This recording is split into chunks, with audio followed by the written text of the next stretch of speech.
just got up.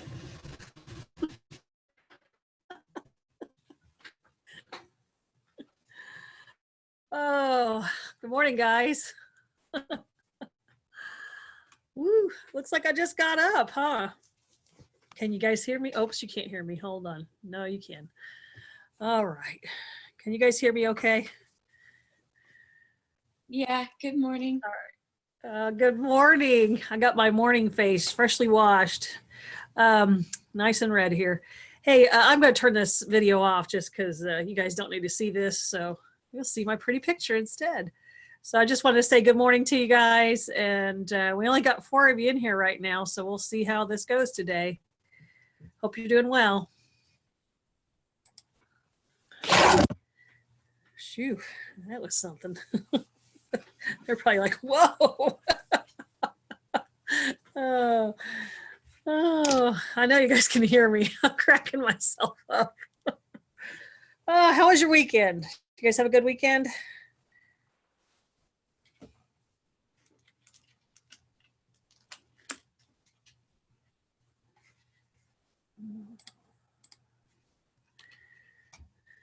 There's Allie.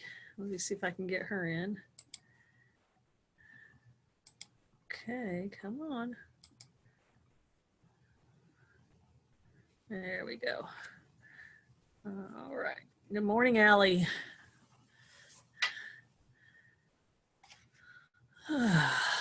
All right, guys, we're waiting on a few people. Looks like Allie's, oh, yep, there's Allie. We only got 5 of you so far, and there's some major announcements I need to cover today. So I'm gonna give you guys a couple minutes, give folks a couple minutes to get in here. Let me turn on my doorbell so I don't miss anybody. Oh man, boy, that's wind is something today. We went out mushroom hunting yesterday and didn't find a single one. I don't know if anybody here goes and looks for mushrooms in the spring. I wanted to do that this spring.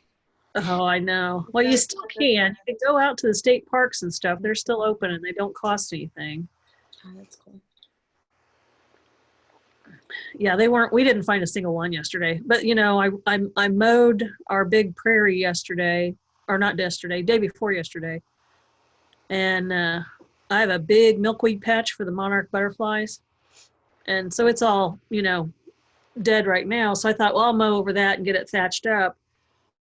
And man, I didn't know, of course, because the weeds, and the grass and the thatch, but there was the biggest morel mushroom that I hit with the mower. I mean, the thing was huge. It was probably the biggest one I've ever seen. But yeah, so I ran over, or I chopped one up pretty good. Maybe it'll spread the the spores or something. I don't know. I was pretty bummed about that. But yeah, it's that time of year. But man, I'm telling you, we just didn't find any yesterday. We must not have very good eyes. Okay, well, let's see if anybody gets here. Anybody else gets here? I'll probably just have to repeat myself. So, you know, that's just how it is.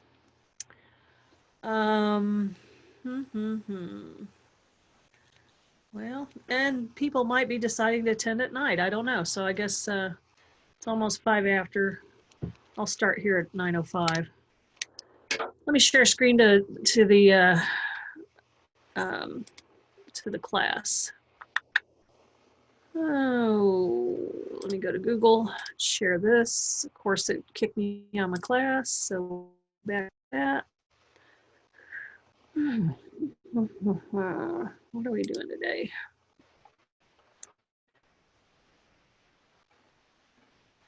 All righty. Guys, what I'm trying to do today, and I got to check out my deadlines here. What I'm trying to do today is I'm trying to give you everything that you would need, minus one quiz, to finish out the rest of the semester. That way, if you wanted to just work at your leisure and you had some time, some of you guys work, so you don't have a lot of time, and some of you guys are sitting around going, man, I wish I had more stuff to do. Maybe. I don't know. I always tend to have more than enough. But I do have, excuse me. That's Raj. Let me check him off real quick. But I do have this week, I decided to open everything up that we're doing for the rest of the semester. So that way you could kind of work at your leisure if you wanted to. Well, not completely at your leisure because there's deadlines still, but you get the idea. Just a reminder, last day to drop 16-week courses is this Saturday, and I know I still need to grade a bunch of stuff, so that would be a good idea to get that done ASAP so you guys can know what your grade is at this point. We do have a new quiz. It's quiz 7. The password is color, so it's about color. So make sure you get that done by next week. I'm going to click on that, make sure the settings are correct. Looks like it's due April 13th. Well, that's not right. So let me make sure these settings are properly managed. I'll also pop that password in the, oops, I should put the word password, huh? Password, in case anybody happens to, God. Hold on, I'm gonna get the door.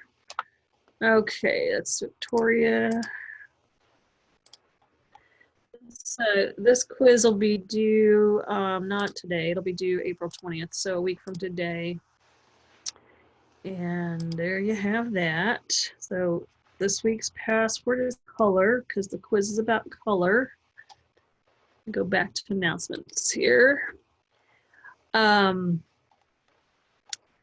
what I want to really go over this morning, a couple of things really major, was I have a few exercises for you. One won't take you that long, and there's a video, so that helps out. That means I don't have to walk through everything, and you guys can just kind of watch that video and do it as you watch it.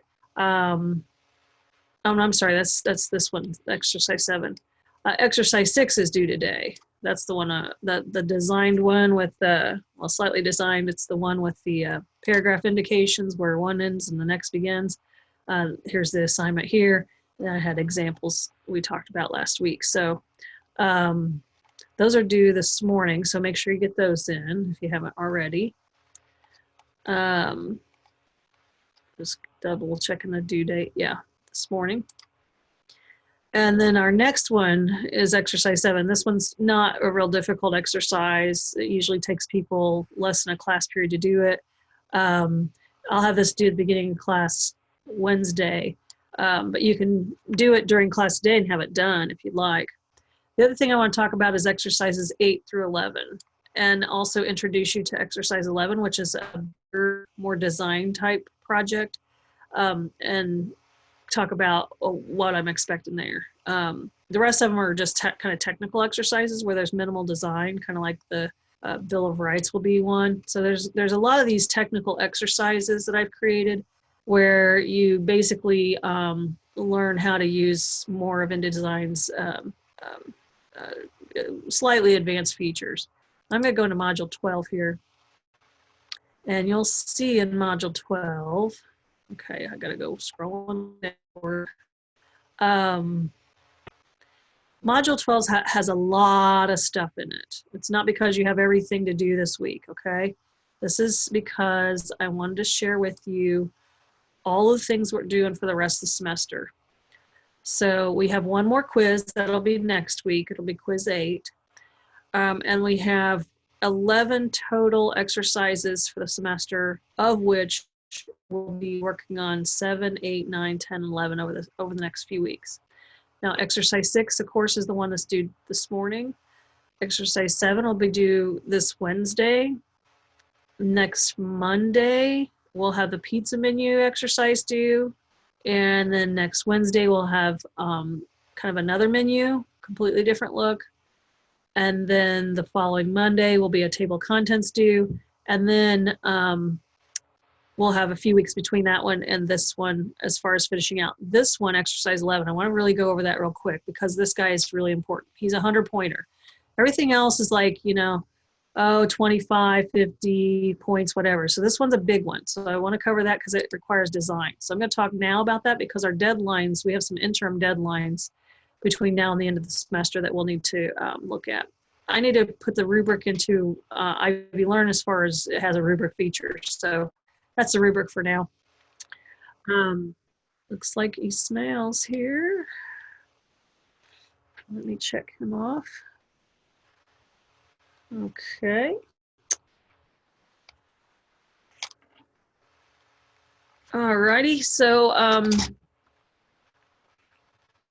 so what I'm going over is I'm going over actually all the stuff we're doing for the rest of the semester, and focusing now on the very last exercises, which is worth 100 points. So let me just go back just to make sure everybody understands again.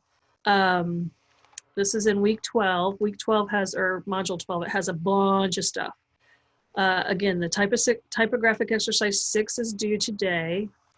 And then I'm putting out all of the exercises that we're doing for the rest of the semester so you guys can work on them when you want to work on them, but yet still maintaining the idea that we need to stick to deadlines. These are all technical exercises, exercises 7 through 10. There's not any design work needed on those, so you can do those on your own, and there's videos. I don't need to do any in-class demonstrations on those.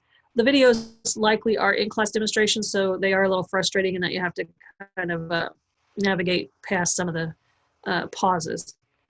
Here on exercise 11, this is a big one, 100-point exercise.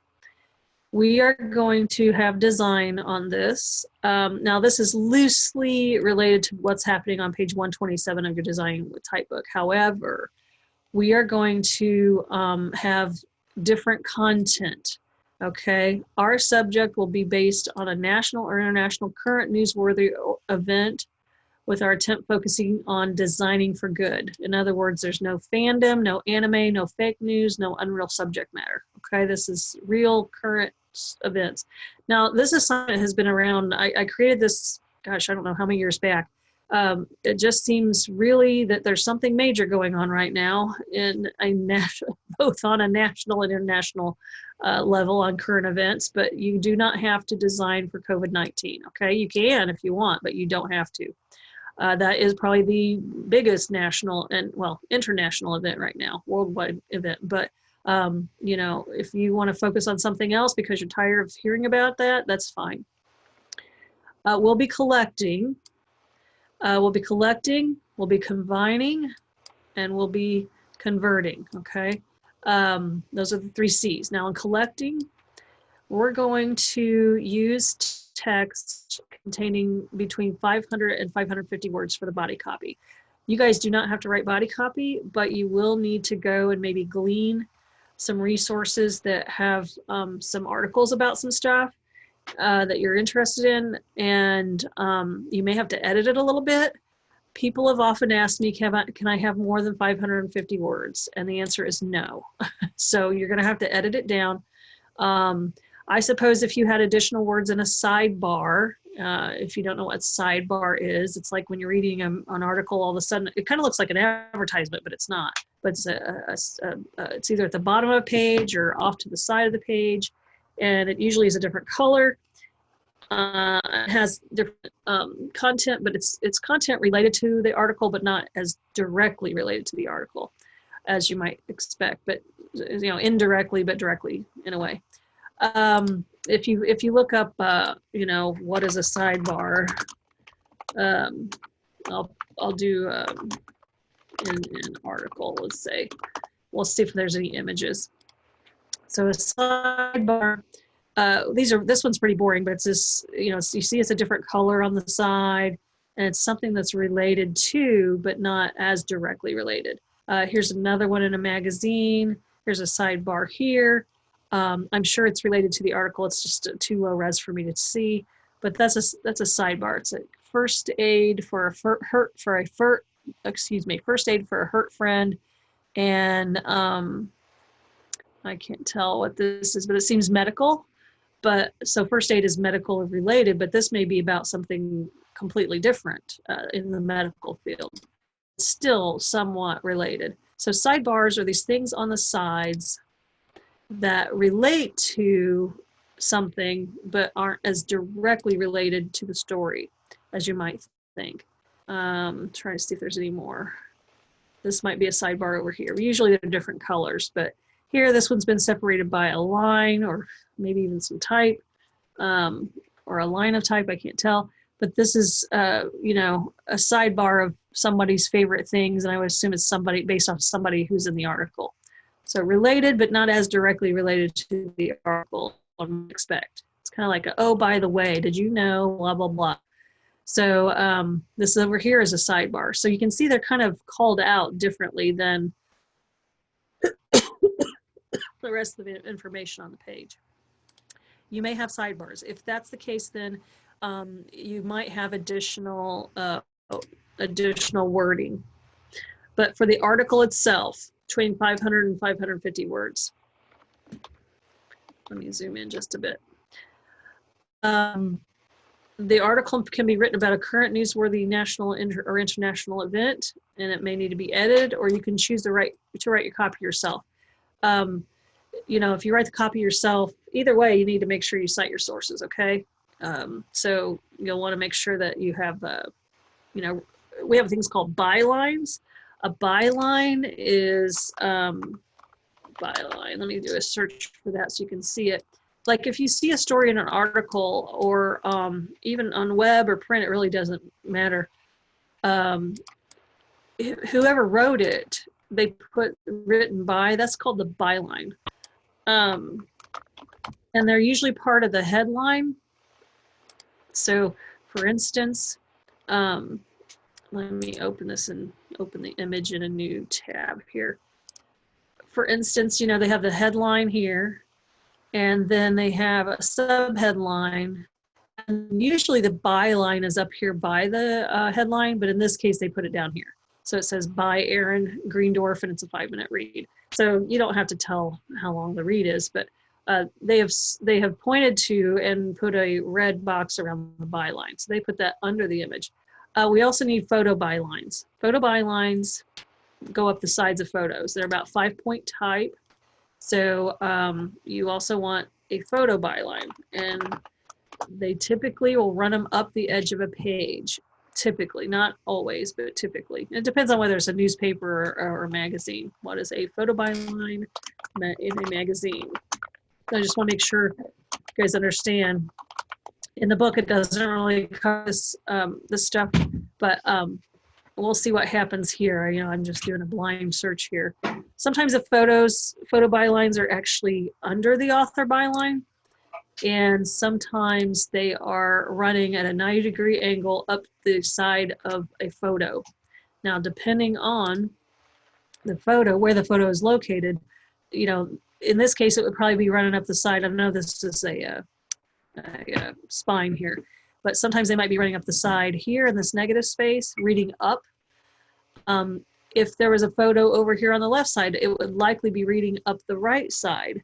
So I know this probably has the photo byline right there in the regular byline here. Hard to say, really hard to tell. But as far as or it might even be really tiny up here in the actual photo itself. It looks like that's where it is. So photo bylines are typically 5-point type. They're not real big.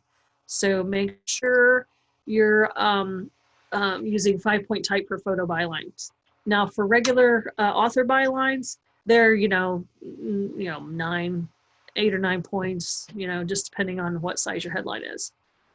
Okay, so there needs to be a headline and 3 subheadlines in your actual body copy. Now, when I say 3 subheadlines, it's like little headers within the body copy. You need to research images, graphics, and collect all those things that you might be using for your layout. Collect more than what you need, and because you're going to be doing some sketching, and the sketches are going to need to be a variety of them. So make sure you collect a variety of graphics. Next week, day 1. So yeah, now we're working on some things too. I'm sorry, I do have a question. Does the the body of the text, do we need to type that out in our own words, or does that need to be? No. I don't care if you plagiarize on this, because really it's about honoring the content, not necessarily developing the content. So if you can find an article, you may have to chop it down a little bit, because 500 to 550 words may seem like a lot, but it's really not. Now, I have had students do the following, where they found a great article and it was, let's say, a few thousand words.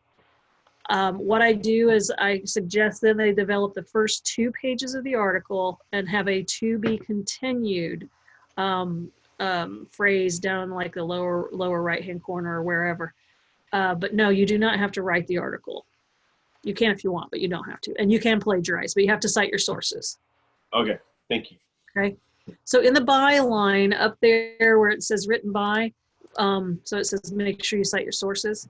So let's say your title is, I don't know, coronavirus 2019, because this did start in 2019. That's why it's called coronavirus 2019. You know, if you're taking something on the internet, under the byline, put who it is written by and possibly even what website you pulled it from. That way you have your sources cited. So make sure you know that byline is there. Somehow the websites that you pull from need to be there. If you pull from just one website, then that'll be a little bit easier. But if you pull from multiple websites, you may have to get your sources in real small type with the like 5-point type with the websites that you got your information from.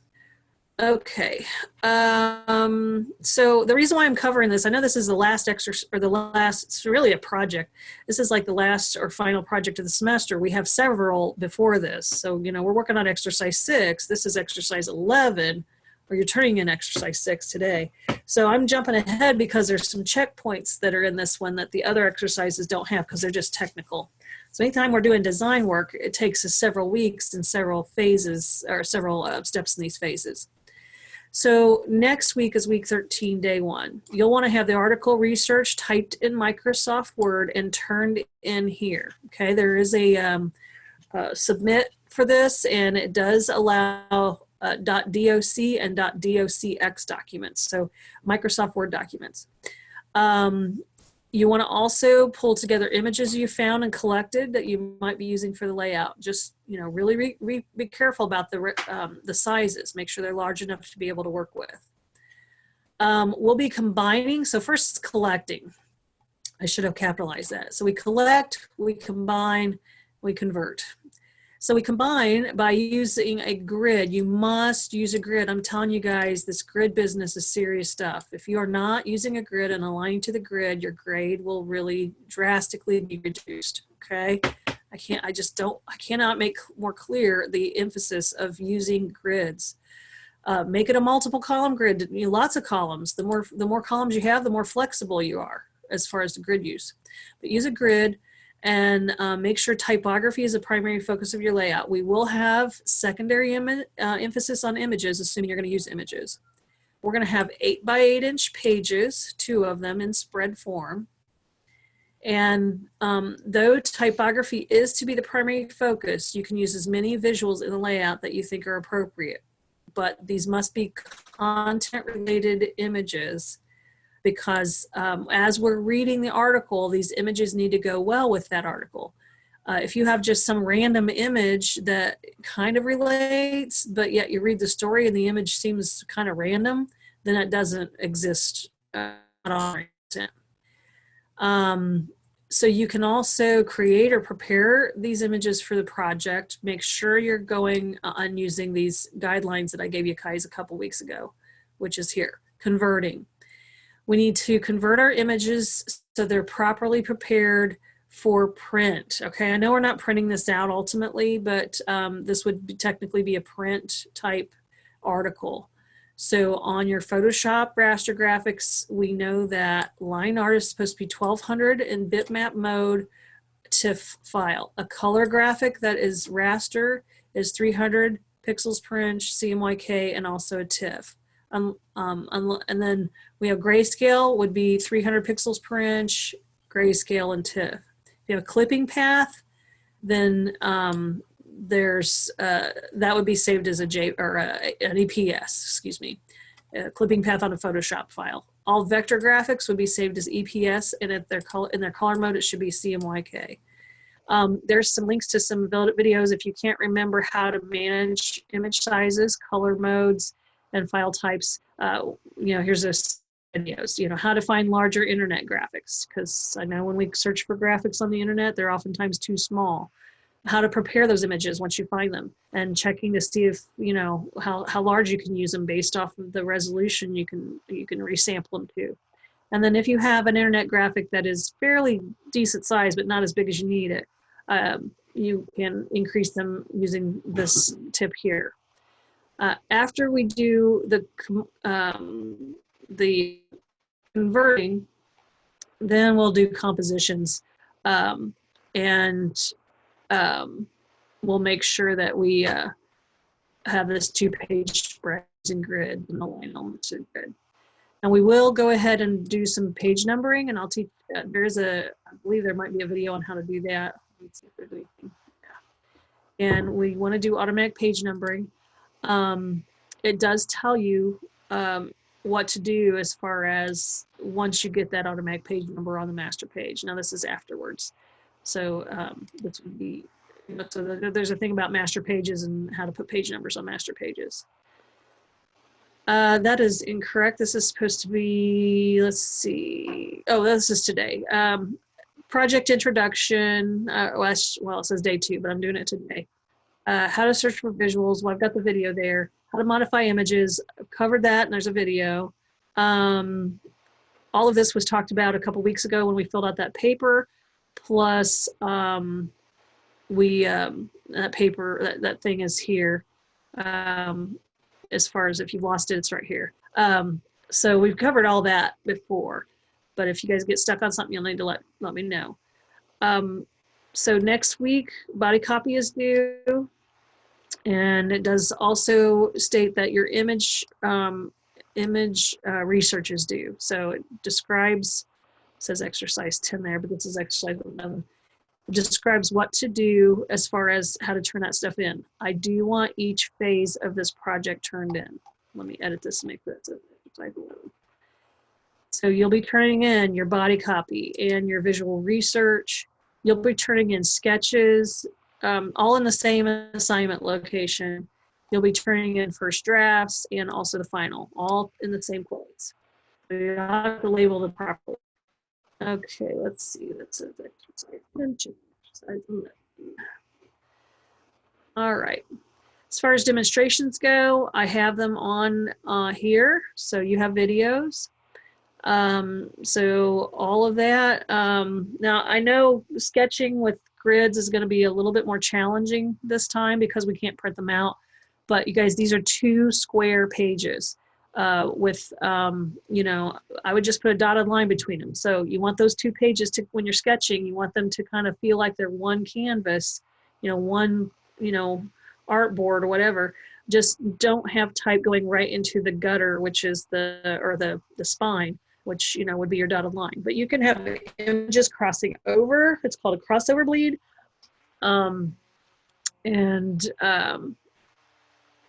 Yeah, so you can work on that. It does say for sketching to create 5 different electronic copy fit layouts in InDesign for thumbnail sketching. So I would go into InDesign, guys, and I would place your text once you get it. This is for later, but we're just kind of going through here. You'll place your text a few different ways in multiple different layouts using multiple different columns so that you can use those to sketch from. We've kind of gone through that before in this class. We haven't really done a 2-page spread necessarily, but that is, we can manage pretty easily. Here's some helpful videos on how to deal with grids and layouts and text for thumbnails. And then on week 14, which is 2 weeks from today, we'll be seeing sketches. Okay, you'll have to take photos of your sketches, or you likely have a phone or a computer or something that can take photos. Just make sure you rotate them so they're right reading, not sideways or upside down. and then should say size 11 there. So place them in a folder, you know, just follow the instructions.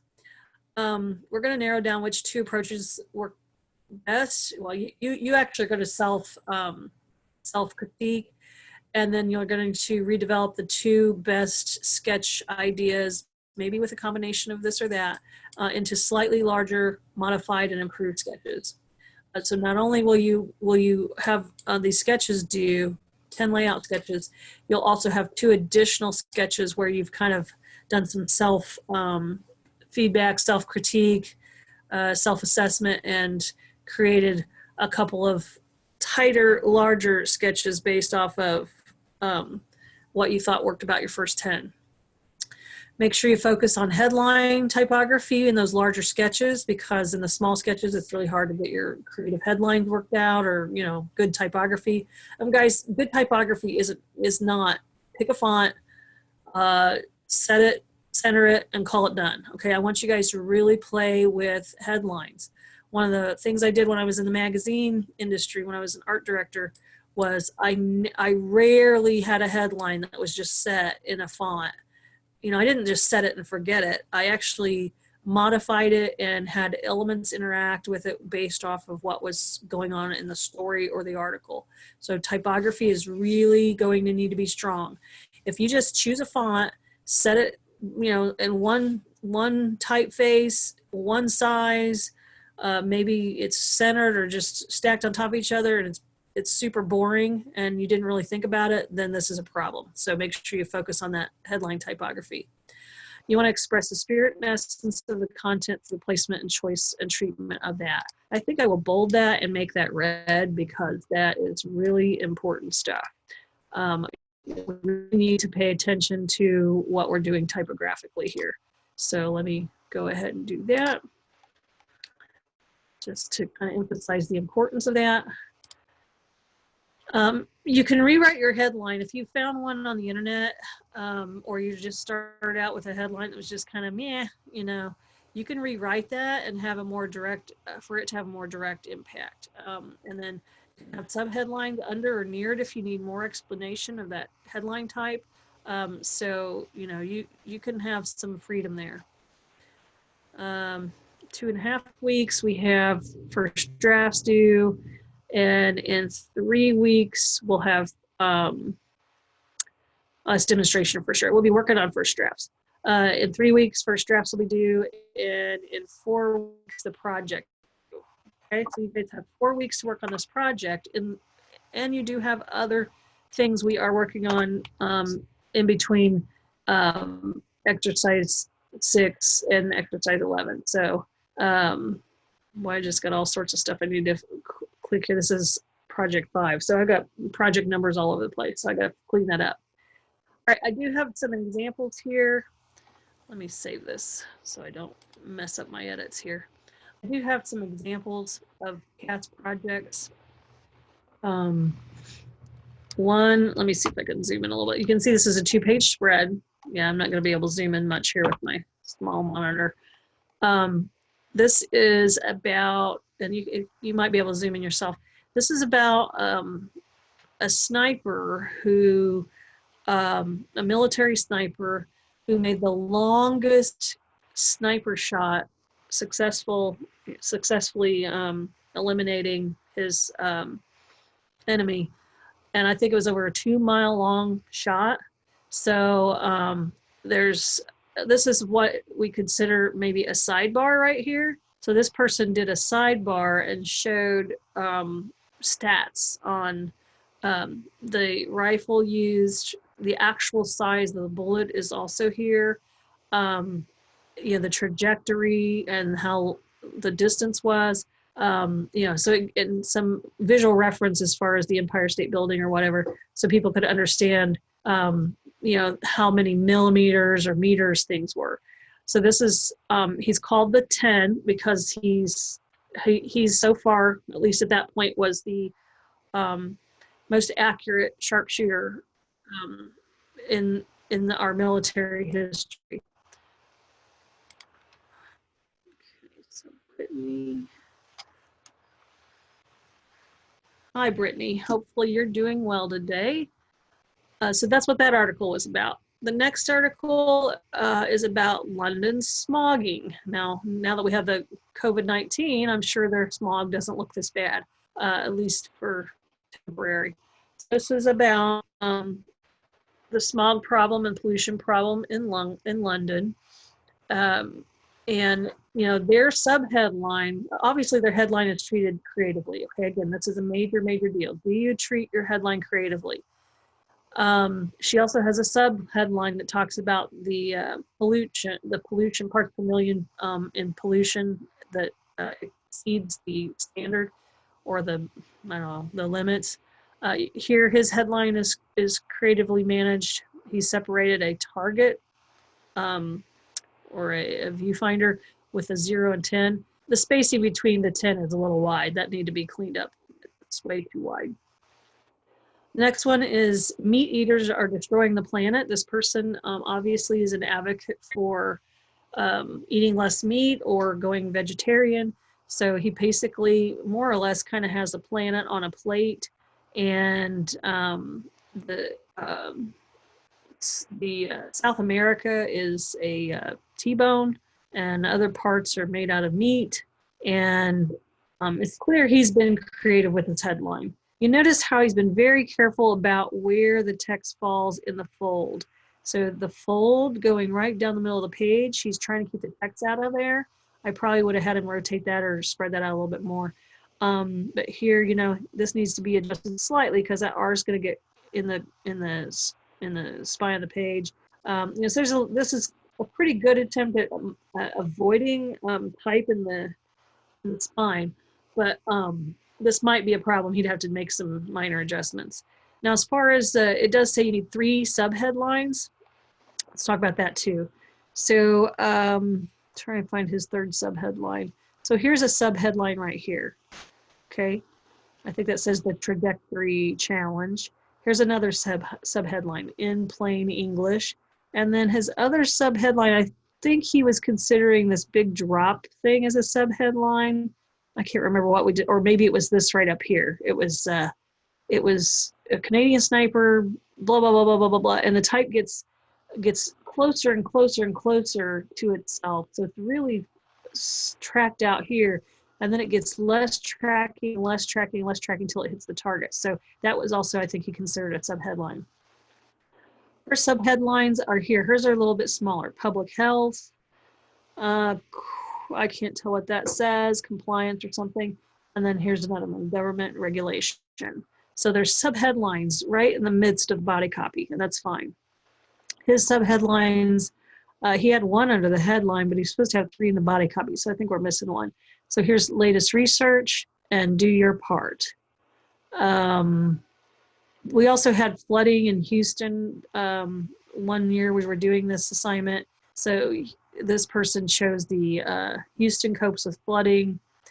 Harvey delivers pounding rainfall. And so that's the headline she found. In the background, you'll see like a hurricane graphic kind of spinning. You'll see her 3 subheadlines: latest development, damage assessments underway, and taking shelter and bracing for rain. So you have your main headline and then 3 subheadlines within the body copy. You'll have to kind of modify, if you find body copy, you'll have to kind of read it first. Don't kind of read it real well. You're going to honor content. So, read the darn thing. Then you can kind of, when it kind of switches a little bit on the subject, just a little bit, or goes to a slightly new area in the text, you can maybe create a little subheadline there.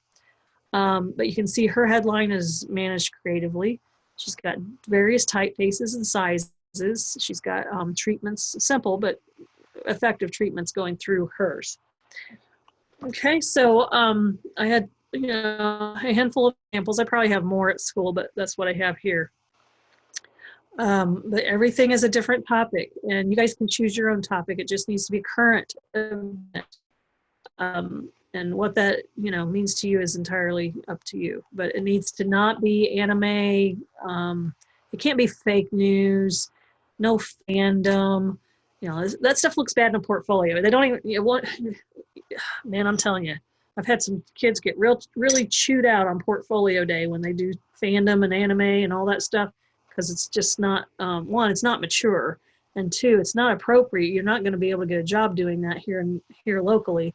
So it's just, you know, and it's like, you know, it's just not high end stuff for your portfolio.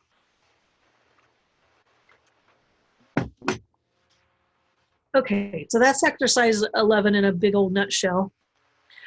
Again, this is basically the final project, end of the semester project. It's a big one. That's 100 points. Now let me go back to our module 12. That has all of the assignments for the rest of the semester. The right one here. I got quite a bit of stuff here from previous semesters, so give me this a second. Here we go.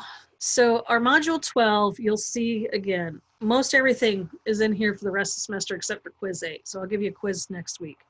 In fact, I should just pop it in here and just let you finish it at your leisure. How's that sound? Let me pop that in there. We'll just make it all available all at once. Hopefully this doesn't overwhelm you.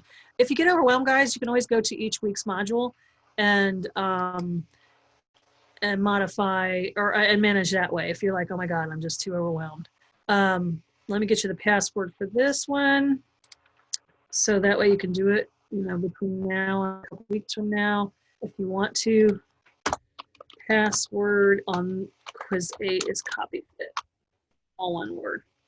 This one's not due until 2 weeks from now. So this slide. Okay, so now officially everything you need for this rest of the semester is in one place. I don't know if you guys like that or not, but some of you guys might, and some of you guys might not. Now, here's what conceivably could happen. Finish both your quizzes, be done with them. Okay, check, got that one done. Go on to finish a couple of exercises. Whenever, you know, just do it whenever you have the time, but make sure you get them done by the deadline. Otherwise, you have some problems there. So, you know, the next one's the Bill of Rights. Super easy one, by the way. Since we've already covered paragraph styles and character styles, this will kind of be review. I know it's been a few weeks and our minds have gone through a whirlwind of insanity, but you know, this exercise 7 is kind of getting us back into using paragraph styles and character styles in both, I believe, both Microsoft Word and InDesign. I believe I cover that in both of them in this one.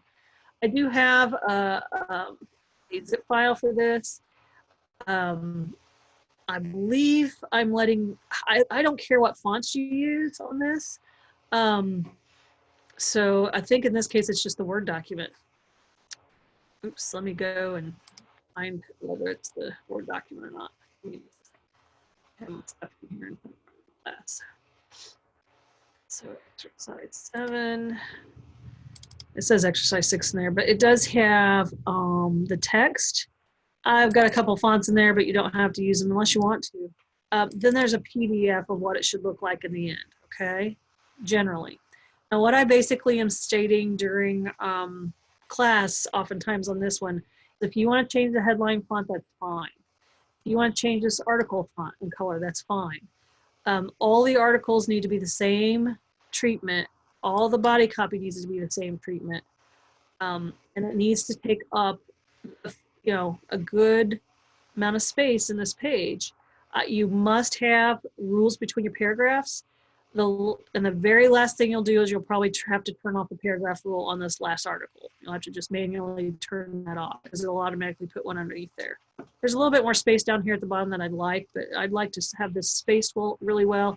I mean, if you have, you know, like an inch or more space down here, you've got to fix that. You got to maybe adjust some leading a little bit. You know, just do whatever it takes to get this to fit beautifully. Looks like in this example, I did not kill my hyphens. Shame on me. Make sure you kill your hyphens. So yours will not look exactly like this one, okay? It'll look similar. I'm not looking for exactly the same. I'm looking for similar. All 10 articles in here, all text complete, space used nicely, paragraph rules under everything, the box around the text with an inset space of a pica. By the way, that's not a separate text box. That's not a separate box. This is all one box, all one text box, okay? So I have that in a video format so you guys can see that. So there's a PDF of an example, and then you also have the Word document. Now the Word document, I'll open up the Word here. If you guys can't download something, you guys need to let me know immediately. I just re-uploaded everything this morning just to make sure that hopefully the fresh upload would not cause any problems. Oh yeah, you definitely need to watch the video because basically I have treated this as if a client gave you the document. And when a client gives you a document, they oftentimes make them all dressed up and pretty like this. You're going to have to strip it out so it doesn't look pretty like this anymore. So that when you bring it into InDesign, that you don't have lots of problems. Because if you use this Word document as is, you will have a real hard time unless you stripped it down. Now, some of you guys may try to catch me on some typos or grammar errors here. If you look at the original Bill of Rights, the way it was written, well-regulated was not hyphenated. And there's some other weirdness in here that you might read. And we have cross-references a number of times. Oh, like defense was spelled with a C and not an S in the documents that we go online and research. So, and then was also correct. So there's some really weird grammatical stuff in here, but it is accurate based off of the research that we did on the original documents.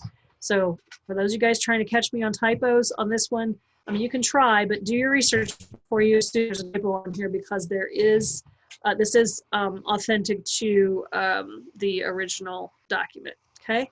But yeah, this is as if a client were giving it to you. My clients give me pretty documents all the time because they're like, ooh, you know, I want this to look good. And then I have to strip it down so I can bring it into InDesign. This should be covered in the video. So I need to review that just to make sure. Go back and share our.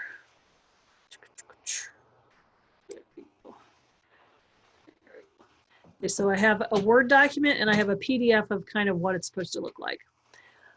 You don't have to print this, obviously. So, you know, any reference to printing needs to go away. But not print it. We will package it. I do want you to typeset your name in the upper right-hand area. And we have everything else looks like properly managed.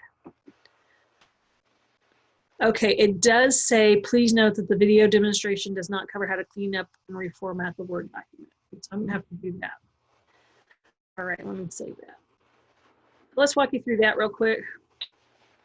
So that way I don't leave you guys in the dark hanging.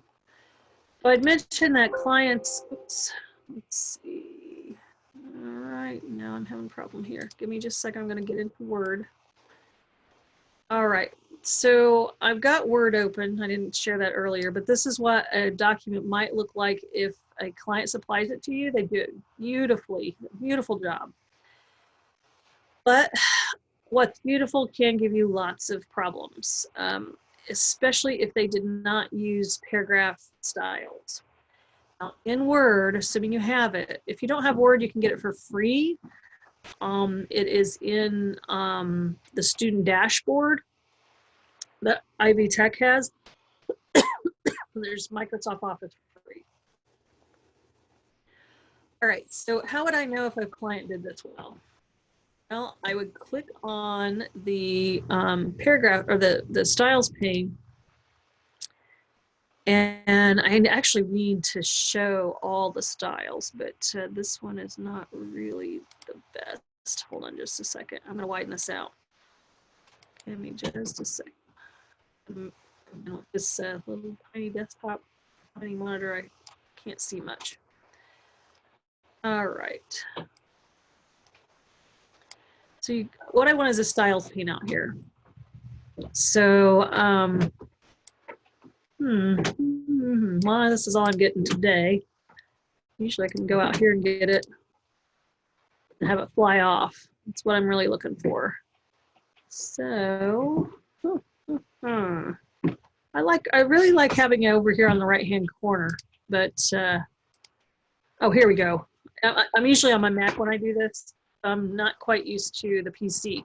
So where it says styles right here, on a Mac you can click here and you can click on styles and it'll pop out a little window. So those of you guys who are on a Mac, it's that little drop down arrow and you can get the styles. Here on a PC, I have to click on this little bitty icon right here and I'll get these styles out to the side. Okay, so that's first thing.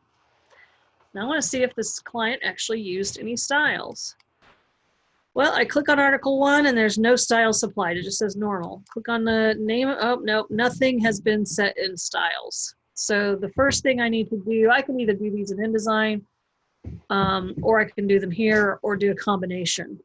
So the very first step in stripping a document, and we've done this I think before once in class, is select all the type. So Control All or Command All, and then click on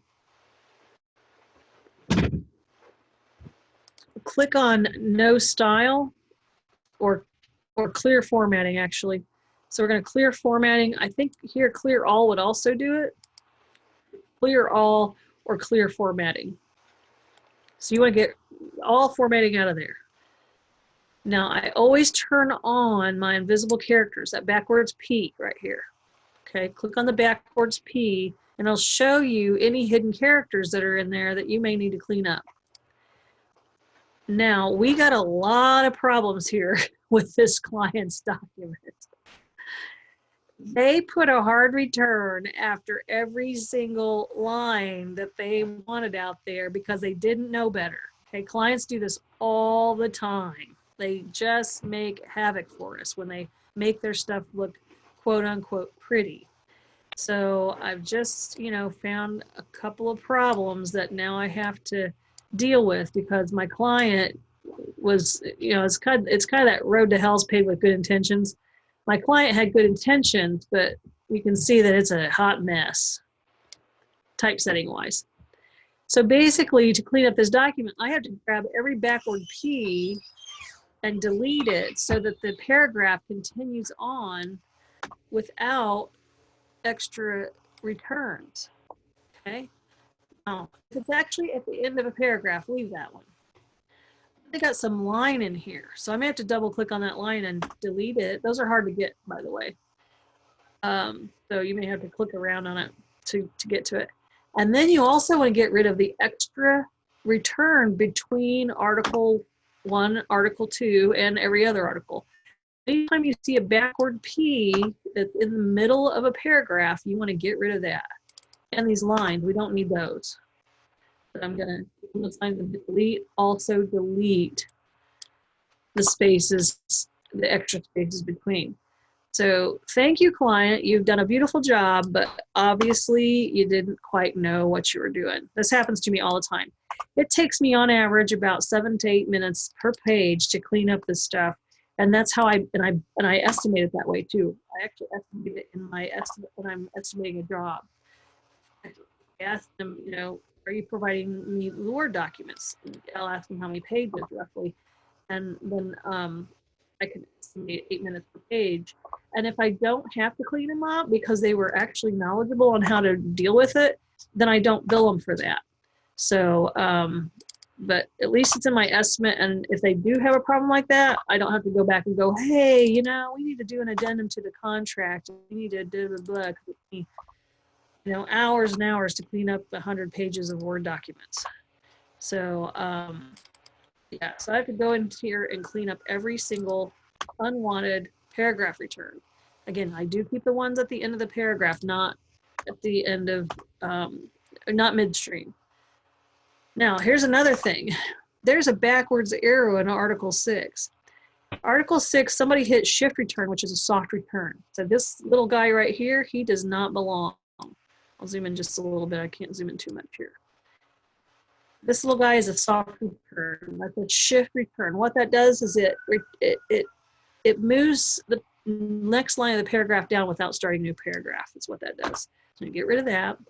You guys got to be really careful to make sure you don't delete any extra, any actual spaces between words and all that. So be real careful when you're doing this.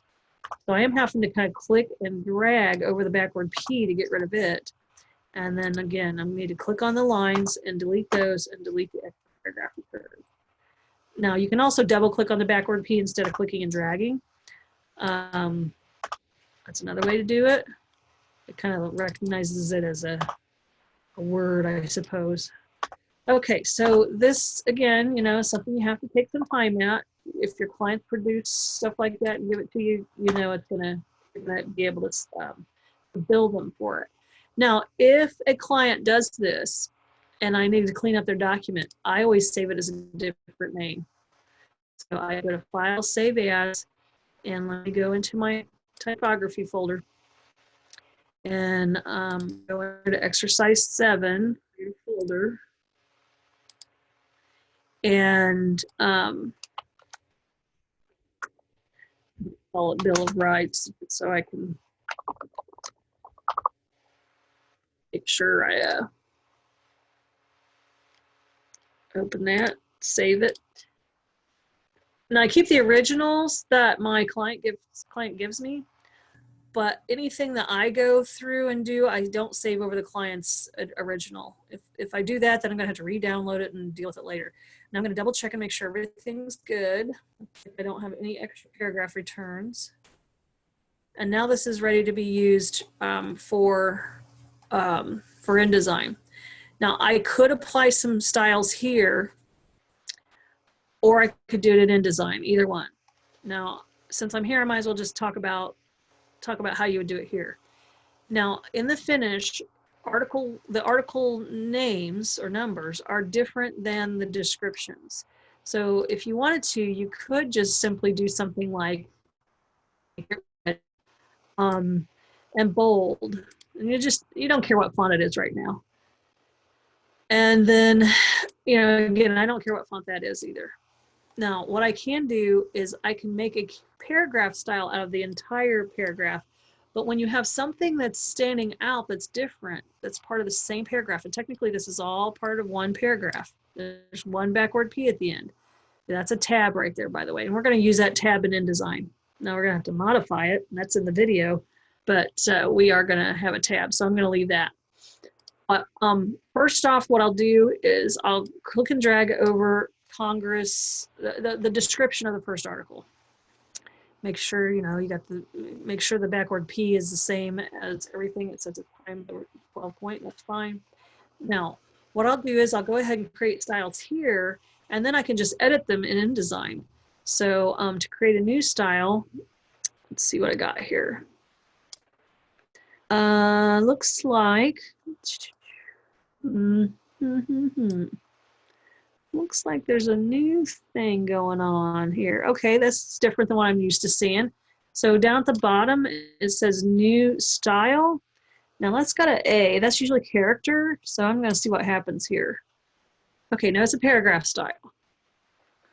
Now I do not have the red type selected. So I'm gonna call this description of article. And I don't care about anything here. I'll change all this in InDesign and hit OK. Now, the bad thing about Microsoft Word, oh, it did it this time. Sometimes when you create a paragraph style, it does not assign that style to the item. It looks like this has been updated, so that's great. Now, the character style is when you have different characters within a paragraph that are treated differently. Then these characters are different than the rest. I'm going to create a character style here. I'm going to click on the new style button, and this won't be a paragraph style. This will be a character style. I'm going to say numbers. I'll say article number. Article number. Okay? And it's red. And it did assign it. I see there's a little A here. That's a character control or character style. The backward P is a paragraph style. Okay, now all I have to do, now since majority rules, here's what I'm going to do. I'm going to grab all the text except for article 1 or part. I can do part of, and I can highlight part of article 1. And it's okay, but not the words article 1. And I say, hey, you're all description of the article. Then I can click and drag over each of the article numbers and apply the actual article number to it. Now, in Word, I'm trying to remember if you can, I don't think there's a keyboard shortcut where you can actually, maybe it's Control Shift. Yeah, I wish this was an InDesign. If you hold down Control Shift, it's multiple selections without grabbing the entire text. So this is, again, Command Shift on a Mac, Control Shift on a PC. This is real handy. It's quicker to do it here than it is in InDesign because there is no multiple selection in InDesign like that. It selects all the text. But now I'm going to highlight those and make them all article number. So that makes it go a lot quicker as far as assigning and applying just generic paragraph or character styles. Now I'm going to save this, and I always save it as a different name. Of course, I probably already saved it once, so I saved it to a different place. So I'm just going to hit save. I would not save over my client's file again. So make sure you don't save over the original. If you do, it's nice because you can get it. Now, this guy is ready now to go into InDesign, and you can follow along with the video. It tells you where to set the tabs and how to set tabs. You got to really watch really carefully on those tabs because tabs are very maddening for people. I do not set tabs in Word because this is not the layout. So I'm going to save that, and I'm going to close it. So this did say that the video demonstration below did not cover how to clean up and reformat the Word document supplied. So I just covered that.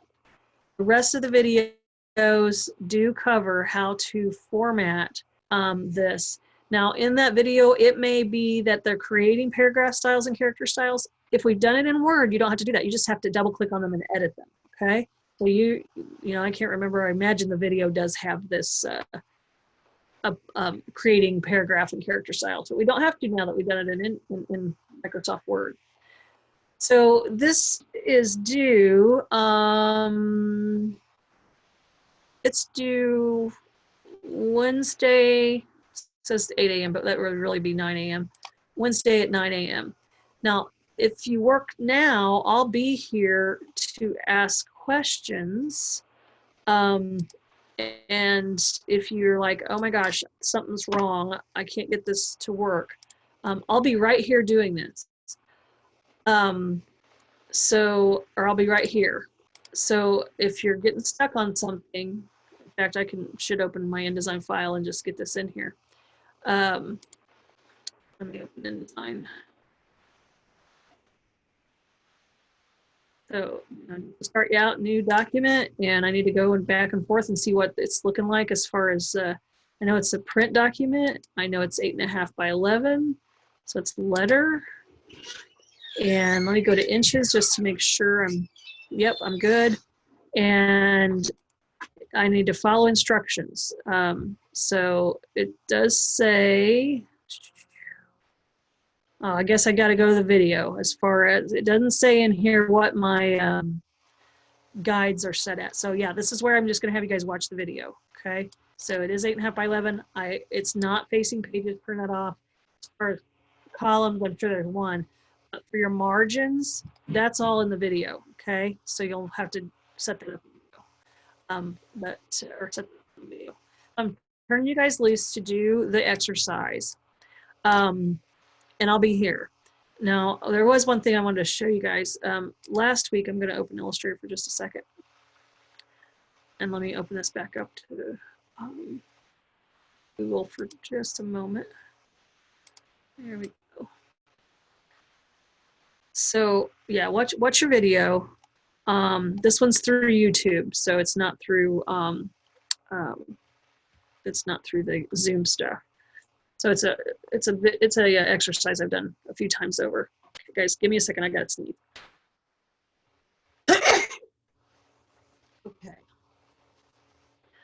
After you get done with 7, you can always go to 8 and see if you can function on number 8. Give me just a second. I'm going to open something.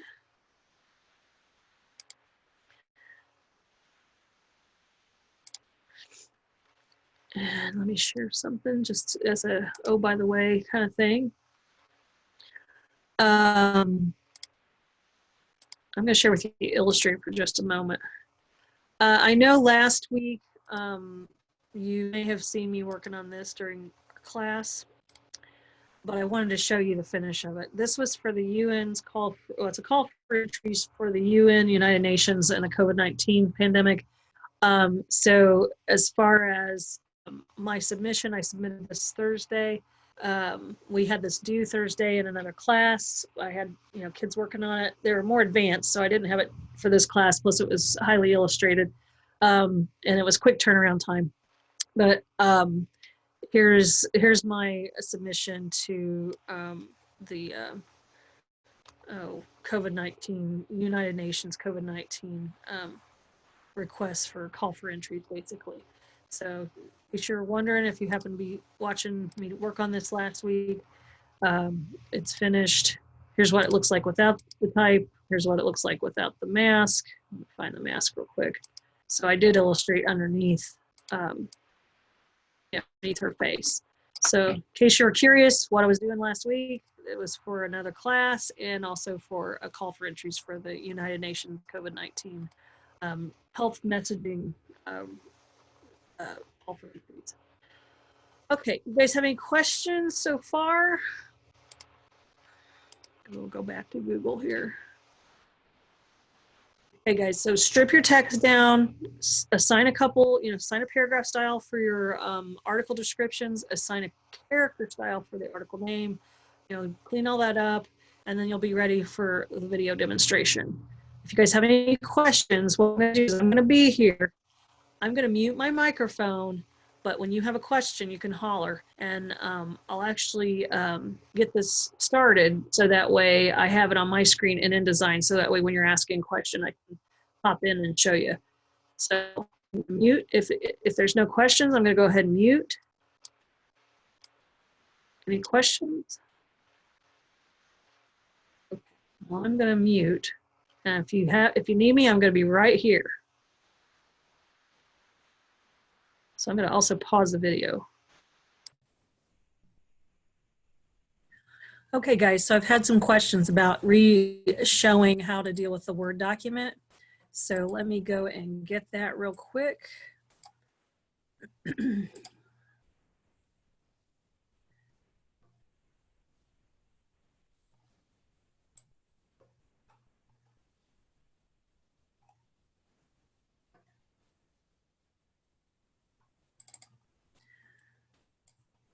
Okay, so this is review on the Word document. All right, so this is the way the client have given it to us. And again, this is review for the Word document, so if you've already gotten past this, then you might want to ignore what's going on here. So the client oftentimes gives us really pretty Word documents.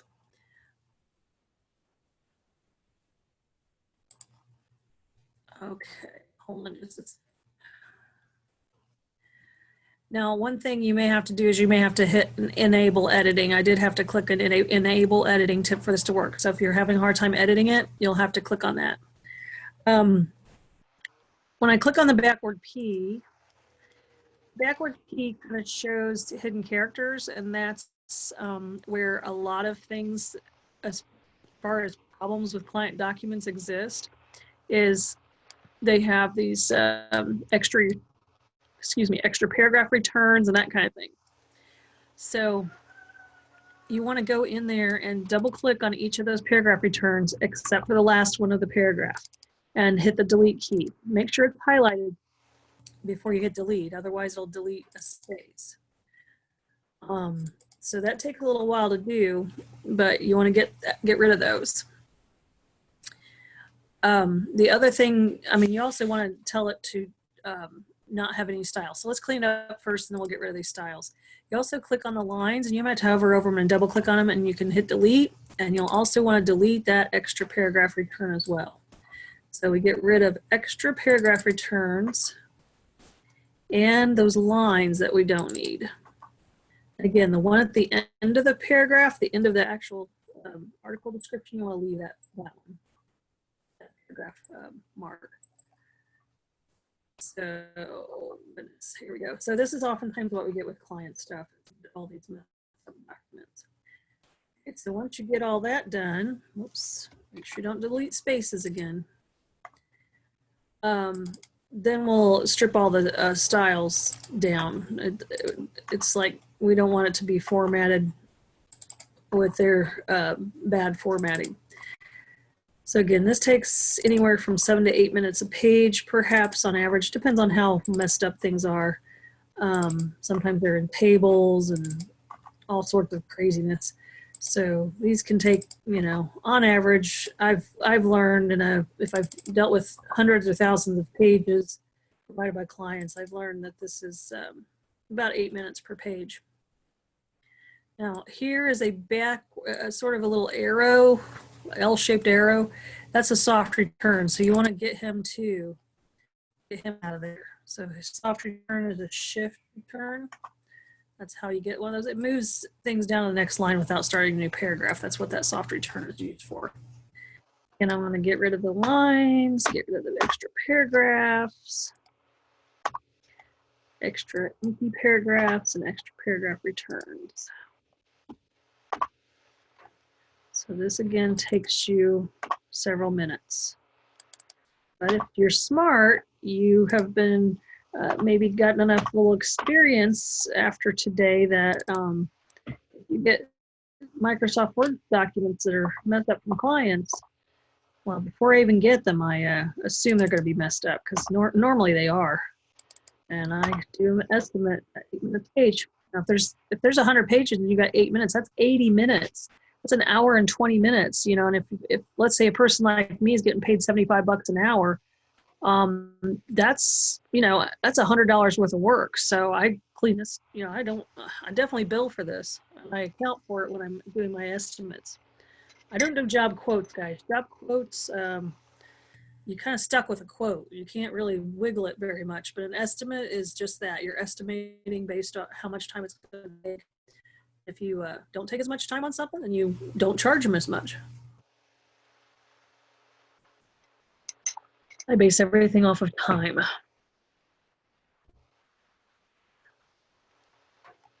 Okay.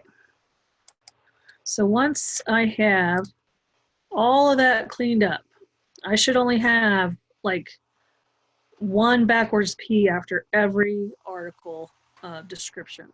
Okay, so there's a total of 10 articles, so that'd be 10 backwards P's plus the one at the beginning where you have the headline. So we have 11, we should only have 11 backwards P's.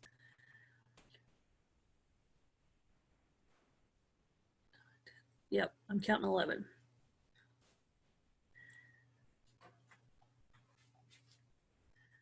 Now the next step would be to select all your text. Now, on a Mac, I believe, Allie, you're on a Mac. There's a little flyout menu, I believe, where you see all these styles. And I think you can open your styles pane there. Here, my styles pane exists by clicking on this little flyout. So there's a flyout somewhere close by. So this is my styles pane. Now what you want to do is you want to clear all those styles by selecting all the text and click clear all. That's one way of doing it. There's also a flyout menu up here where you can clear formatting. Either way, that's the same thing. So clear all is clear formatting.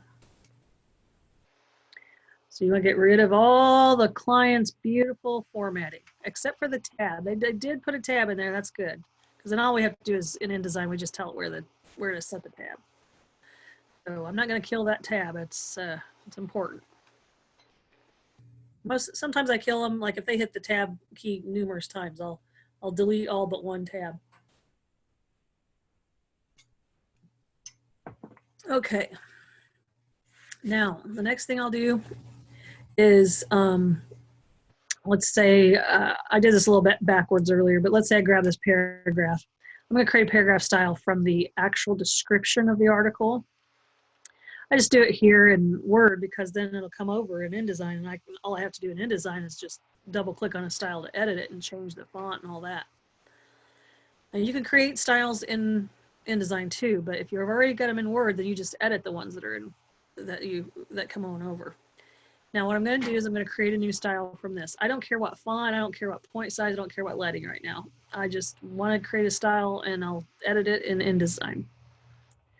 In the new styles, in the styles pane, you want a new paragraph style. Now in the Word or on the PC, it might be slightly different than the Mac, but there should be a new style button down near the bottom somewhere. So we're looking for the new style button.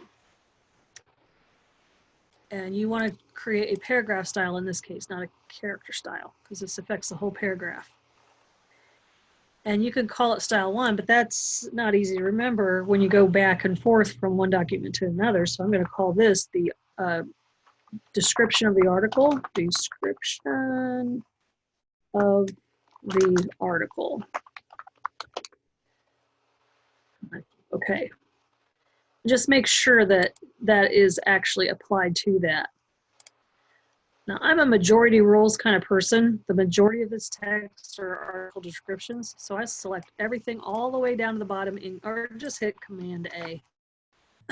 We'll mess with the headline later. And then apply that paragraph style you created, description of the article, to all the text. So after I created it, I applied it. Now I can go into the Bill of Rights and hit clear on that because that really is not a description of the article. So you might want to triple click on that, make sure you get the backward P and clear that. Now I want these article numbers to stand out from the rest of the copy. You'll notice in the demonstration, like it's sans serif and that's serif. You really want those to stick out, not just in color, but also font use. Now in here, I'm not going to change the font. I'm just going to change the color. So the color is up this way. You can change it to whatever you want. I'm doing mine as red. Now, anytime you have something within a paragraph that's different than the rest of the paragraph, such as these characters right here, Article 1. You know, if you have just a few things that are bold or whatever, I will create a character style. So I'm going to go back to my styles pane over here in Word, and I'm going to create new style. And instead of a paragraph style, this is really important. If you set this as a paragraph style, it will screw you up really bad later. This has to be a character style. So it's affecting these individual characters within an entire paragraph. Instead of calling it style 1, I'm going to call it article number. And then I hit OK. I don't modify anything other than the color. I can always do that in InDesign. Then I can hold down I'll click and drag over. This one you do have to click and drag over Article 2, the whole word and the number. And if you hold down Command and Shift on a PC, be Control and Shift, you can do multiple selections. I wish InDesign had this. It does not. You can do multiple selections within Word by holding down Command Shift or, sorry, my mic was pushed away, or Control Shift on a PC. Oops, I just screwed something up there. So let me do this again. Control Shift, those guys, there we go. And I just scroll down through here and grab every single article number. Now I can apply that character style, article number character style, to that text. Now I usually save this as a different name because I don't like saving over my client documents. So you go to File, click Save As, and make sure you take it to the right place. Okay. I'm just going to call this Bill of Rights text 2 because I already have one there, and I'm going to save that. Now it's ready to place into InDesign. And once I get it into InDesign, I can then edit all of my paragraph styles and character styles. I've already got mine finished. It took me, because I've been doing this for years, this took me 10 minutes. Right after I turned off my sound and had you guys work, this took me like 10 minutes to complete the exercise. But but basically, let's say this paragraph rule looks a little short over here. Now that's the paragraph rule. I know it's in my paragraph style, so I can just double click on this. Anything I want is one-stop shopping. Let me go and share InDesign. So it took me like 10 minutes to get this done because I just edit paragraph styles. So again, let's say this line is too long. That's a paragraph rule. This is in the video. If I go to paragraph styles and double click on this, this is one-stop shopping for everything. So paragraph rules is in there, your font, your point size, your any indents or tabbing, it's all in here. But this would be a paragraph rule. And preview is on too. Now, unfortunately, this is really a big window, so let me see what I can do. So I'm going to adjust the indent on that a little bit. See if I can. It's hard to see this and InDesign at the same time. So I'm just trying to indent that in a little bit. So I need to get that in just a smidge and make it feel a little bit more balanced, the layout. But it's just so easy because I just edited the paragraph style and it did it to all of them.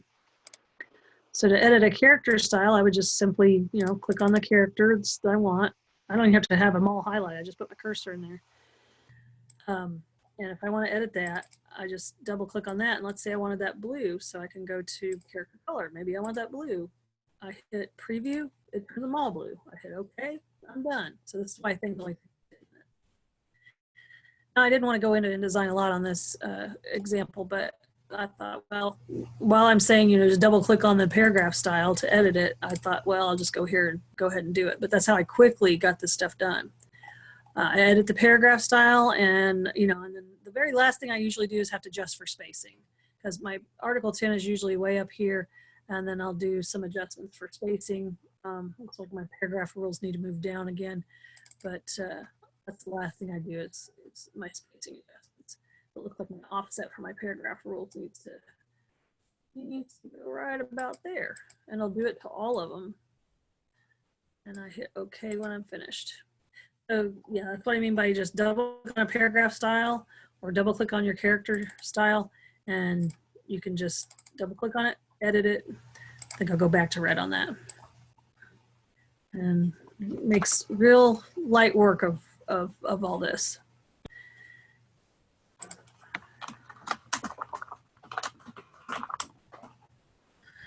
So Allie, I'm wondering, I know you asked the question, did you get all that? If not, let me know where I went too quick.